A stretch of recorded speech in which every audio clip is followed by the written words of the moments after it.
Assalamualaikum warahmatullahi wabarakatuh. Baiklah, pada kali ini kita akan membahas mengenai kloropita. Atau alga hijau dinamakan demikian karena memiliki pigmen fotosintetik dominan, yaitunya klorofil, sehingga talus pada kloropita ini terlihat berwarna hijau.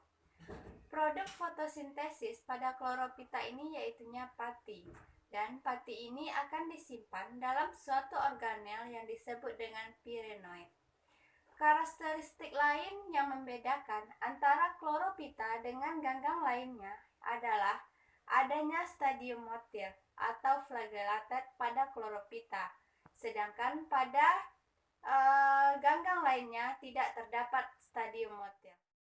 Dari kloropita ada yang bersel satu, koloni xenobium atau mempunyai jumlah sel yang tertentu sehingga mempunyai bentuk yang relatif tetap, berbentuk filamen tidak bercabang. Pada sel produktivitas yang motil terdapat pigmen yang disebut dengan stigma. Di dalam sitoplasma, sel yang dapat bergerak terdapat vakuola kontraktil yang berfungsi sebagai osmoregulasi. Kloropita. Yang pertama, sel tunggal atau yang disebut juga dengan uniselular dan motil. Contohnya seperti Chlamydomonas. Yang kedua, sel tunggal, uniselular dan non-motil. Contohnya Chlorella. Sel xenobium atau koloni yang mempunyai jumlah sel tertentu sehingga mempunyai bentuk yang relatif tetap. Yang selanjutnya, berkoloni tidak beraturan. Contohnya seperti tetraspora. Itu susunan tubuh dari kloropita. Yang pertama, pada dinding sel. Parenkim terdapat di luar, selulosa berada di dalam. Volvocales tidak mengandung selulosa, tetapi glikoprotein. Dinding sel pada Caulepales mengandung xilem atau manan. Selanjutnya yaitu pada kloroplas. Kloroplas terbungkus oleh sistem membran ruang, yaitunya inti sel. Inti sel diselubungi oleh membran inti dan terdapat nukleus serta kromatin. Inti umumnya berbentuk tunggal dan bangsa Cynopanales memiliki inti lebih dari satu.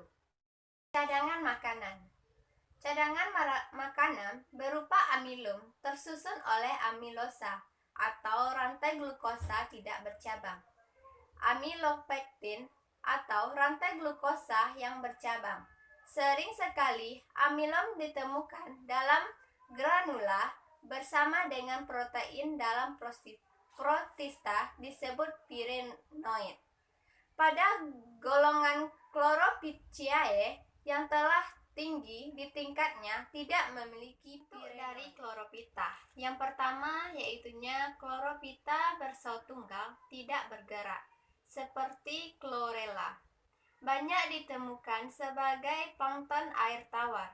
Ukuran tubuhnya mikroskopis, berbentuk bulat serta berkembang biak dengan pembelahan sel. Chlorella sebagai makanan suplemen. Selanjutnya, kloropita berbentuk benang. Contohnya pada Spirogyra.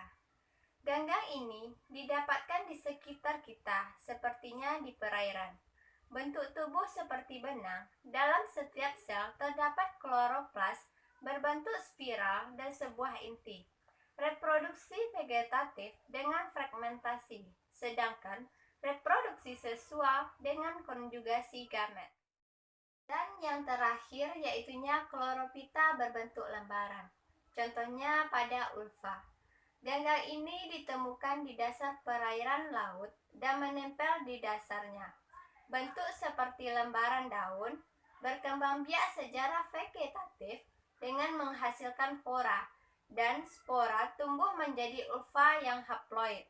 Ulva haploid disebut dengan gametofitnya, yaitunya peranan kloropita.